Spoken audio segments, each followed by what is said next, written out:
Bonjour à toutes et à tous, bienvenue pour cet entretien exclusif avec Tommy Rodolphi. Il est auteur de bande dessinée, c'est aussi un réalisateur, il a plein de facettes, beaucoup de cordes à son arc. Et aujourd'hui, on va explorer deux univers qui se croisent mais s'inspirent en même temps. Il s'agit de la bande dessinée et le cinéma. Et à travers son regard d'artiste, Tommy va nous parler de son métier, de sa passion pour le dessin et de cette alchimie tout à fait mystérieuse qui transforme parfois une planche de bande dessinée en une œuvre cinématographique sur grand écran. Tommy, bonjour. Bonjour. Est-ce que tu peux nous décrire un petit peu ton quotidien, une journée type dans la vie d'un auteur de BD, puisqu'il faut écrire un scénario, il faut dessiner, il y a les rencontres également. Raconte-nous un peu comment ça se passe.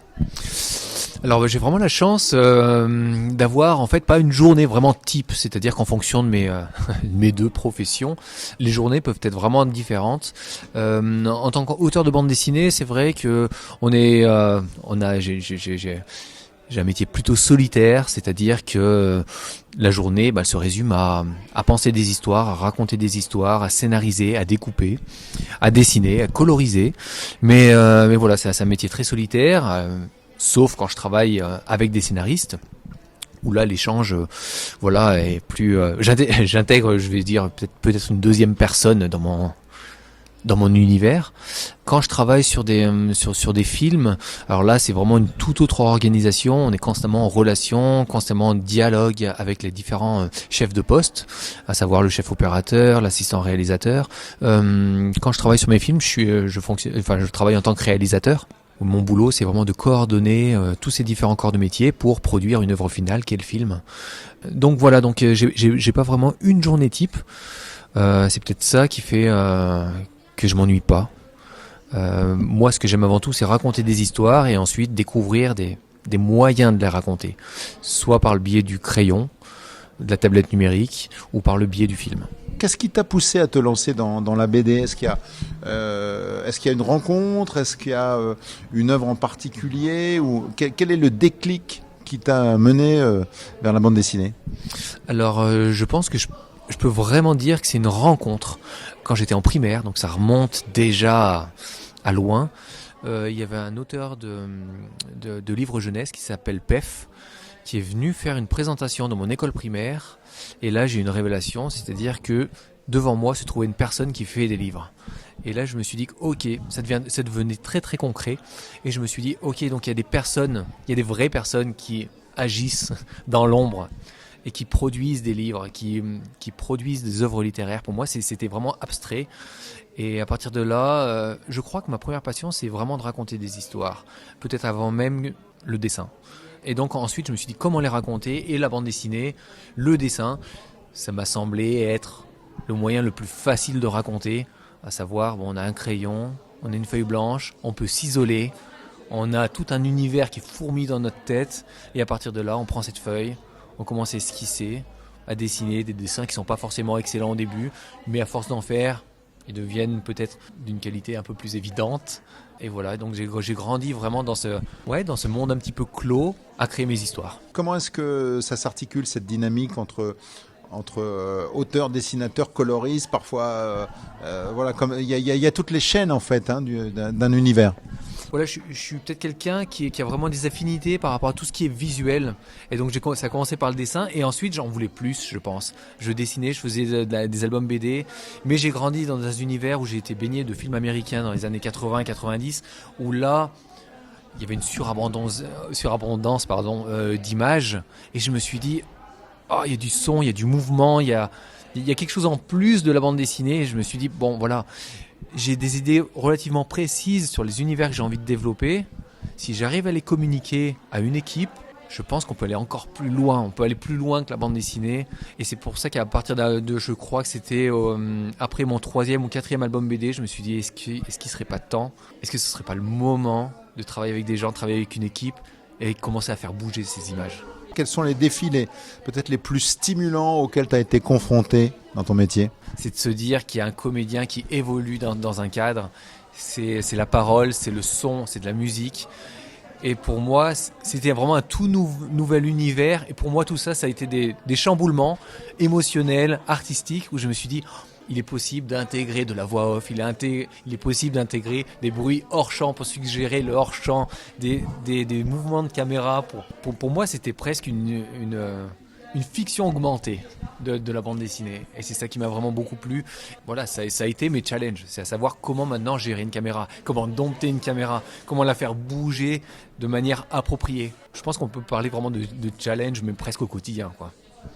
Et comment naît une planche de BD ? Est-ce que tu peux nous expliquer un peu les étapes de l'idée initiale jusqu'à la publication ? Alors on commence par un scénario qui est vraiment relativement proche du scénario filmique, sauf qu'on est on est par planche, c'est-à-dire planche 1 avec un découpage. Ensuite on passe sur l'étape ce qu'on appelle du storyboard, donc vraiment comme dans le métier du cinéma, à savoir un brouillon de la planche en devenir, à savoir on commence à poser les différents cadres. Est-ce qu'on est en plan rapproché, est-ce qu'on est en plan d'ensemble, est-ce qu'on est en plongée ou contre-plongée. Là on définit vraiment tout, on fait de la mise en scène.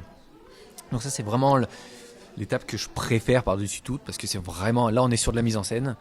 Ensuite on est sur ce qu'on appelle le crayonné, c'est-à-dire qu'on commence à cleaner, à préciser le dessin qui est vraiment très, très approximatif au stade du storyboard. Une fois que ce dessin du crayonné est validé, peut-être par l'éditeur ou l'éditrice, on passe à l'ancrage, donc qui consiste à passer au noir le dessin, et il prend sa forme finale. C'est le dessin définitif. Et la toute dernière étape qui peut être confiée à un coloriste, c'est la mise en couleur, à savoir quelle ambiance colorée on pose sur telle ou telle scène. Et voilà, et ensuite l'ensemble de cette planche est envoyé à l'éditeur qui envoie ensuite à l'imprimeur. On va passer justement à ce thème des liens entre BD et cinéma. Comment adapter une BD au cinéma ? Est-ce que c'est un rêve ou est-ce que c'est justement le piège ? Et quels sont peut-être les pièges à éviter si on veut rester fidèle à l'esprit justement d'une œuvre originale ? Ça, c'est une très très bonne question, et je pense que on sera jamais d'accord sur ce qu'est une bonne adaptation. Moi, j'ai tendance à penser qu'une bonne adaptation, c'est quand il y a une réinterprétation de l'œuvre originale, quand on dénature l'œuvre originale, quand on en fait autre chose. Pour moi, voilà, je trouve qu'il y a un réel intérêt. Après, c'est vrai que adapter une œuvre qui a été pensée pour du livre, j'ai tendance à me poser la question. Je me dis, mais quel est l'intérêt ? Tout a été mis dans l'album de bande dessinée en termes de mouvement, d'énergie du dessin, de dialogue, de plan, de cadrage. Je pense qu'on est sur une œuvre ultime. Si cette œuvre est adaptée, alors je pense qu'il faut prendre le plus de liberté possible. Oui, la trahir en quelque sorte. La trahir, tout à fait. Et se dire, voilà, qu'est-ce que je peux apporter en plus, mais qui peut être différent des intentions du créateur original. Mais qu'est-ce qu'on apporte en plus ? Ce qui nous amène au Marsupilami, tu viens de voir le film. De mon point de vue, je pense que c'est un exemple plutôt réussi d'adaptation, mais sous le mode de la trahison que tu viens d'évoquer. Et qu'est-ce qui fait, selon toi, la force du film ? Qu'est-ce que tu as apprécié dans ce film en tant que professionnel de la BD ? Quel est ton regard, ton éclairage juste comme ça à chaud après avoir vu le film ? Alors j'ai trouvé le film réussi parce que on y retrouve l'esprit des films de Philippe Lachaud, et c'est ça que j'ai aimé. C'est qu'on se dit ok, on retrouve ces personnages, et ils ont réussi à s'approprier cet univers du Marsupilami pour en faire quelque chose qui leur ressemble. Et donc en ça, j'ai pas été déçu. Après, voilà, est-ce que le Marsupilami a un réel intérêt dans cette histoire ? Est-ce qu'il a une vraie importance ? Oui, c'est un objet comme n'importe quel objet. Ça aurait pu être un diamant, ça aurait peut-être pu fonctionner. Ça aurait pu être un animal lambda, ça aurait pu fonctionner. Et c'est en ça que je me dis, Marsupilami, c'est bien, très bien. Le film est réussi, mais voilà, qu'apporte cet animal en plus ? On peut le voir comme ce qu'Hitchcock a théorisé, le fameux MacGuffin, l'objet ou le personnage après lequel on court pendant le film, qui est un peu l'objet de la quête. Alors ils l'ont réussi avec le personnage du Marsupilami, mais je pense que ça aurait pu tout aussi bien fonctionner avec un autre objet, un autre personnage. Alors quand tu dessines, Tommy, est-ce que tu penses parfois à la façon dont tes planches vont être transposées à l'écran? Est-ce que tu as des techniques narratives ou visuelles que tu empruntes au cinéma, justement dans cette perspective-là? Je dis souvent que quand je pense la mise en scène de mes bandes dessinées, je pense en termes de cinéma, en termes de mouvement de caméra. De découpage De aussi? découpage, exactement. Je me dis, bah voilà, où est-ce que la caméra va se déplacer, où est-ce qu'elle va s'arrêter, à quel rythme elle va se déplacer, combien de cases il faut que j'utilise pour raconter ce déplacement de caméra. Et paradoxalement, quand je suis en film, quand je tourne un film, je suis incapable de penser en plan cinéma parce que je suis trop impressionné par toute la grammaire cinématographique qui peut exister. Et là, pour gagner un maximum de sérénité, je me positionne en tant que dessinateur de bande dessinée et je me dis comment est-ce que tu habillerais ces cases et comment est-ce que tu ferais la mise en scène en pensant bande dessinée. Donc c'est très complémentaire, très paradoxal. Je crois que le cinéma pour l'instant m'impressionne trop et j'ai besoin d'avoir des sensations en tant que spectateur de cinéma que je retranscris en bande dessinée. Et quand je suis en film, j'ai besoin de me rassurer avec la bande dessinée pour me dire tu sais très bien composer, tu sais raconter, donc pense bande dessinée et ensuite on le fera en caméra. Alors, un petit éclairage sur ton œuvre, justement sur tes personnages, sur tes albums, voilà, et sur la présentation un petit peu de ton univers. Alors j'ai une fascination pour les mondes un petit peu oniriques. J'ai toujours besoin d'être un petit peu en marge de la réalité. Toutes mes œuvres se déroulent dans un quotidien, mais dans un quotidien décalé, toujours avec un pas de côté. C'est pour ça que j'aime toujours la poésie de Jim Jarmusch, j'aime la folie de Quentin Dupieux, parce qu'on est dans du réel, mais il y a toujours un à côté qui est séduisant, dans lequel on se sent bien. Pour aller très loin, j'aime beaucoup l'univers onirique de David Lynch, parce qu'on est dans du réel, mais j'aime toujours ce grain de sel qui est dans ses rouages et qui fait bloquer la machine. Et à partir du moment où ce rouage est bloqué, eh ben comment est-ce qu'on avance? Et j'adore en fait ce côté très créatif qui nous ouvre des portes d'un ailleurs. Si tu devais adapter l'une de tes créations au cinéma, laquelle choisirais-tu et pour quelle raison? Comment tu pourrais imaginer un peu cette transposition de ton univers sur grand écran? Alors soit je ferais appel à un réalisateur que j'affectionne, ou tout du moins que je penserais raccord avec l'univers que j'ai développé dans un de mes albums. Donner carte blanche à un réalisateur qui serait le plus approprié à les adapter, et puis de lui dire vas-y, maintenant qu'on va travailler ensemble, trahis l'œuvre originale. Ça, c'est quelque chose qui me plairait.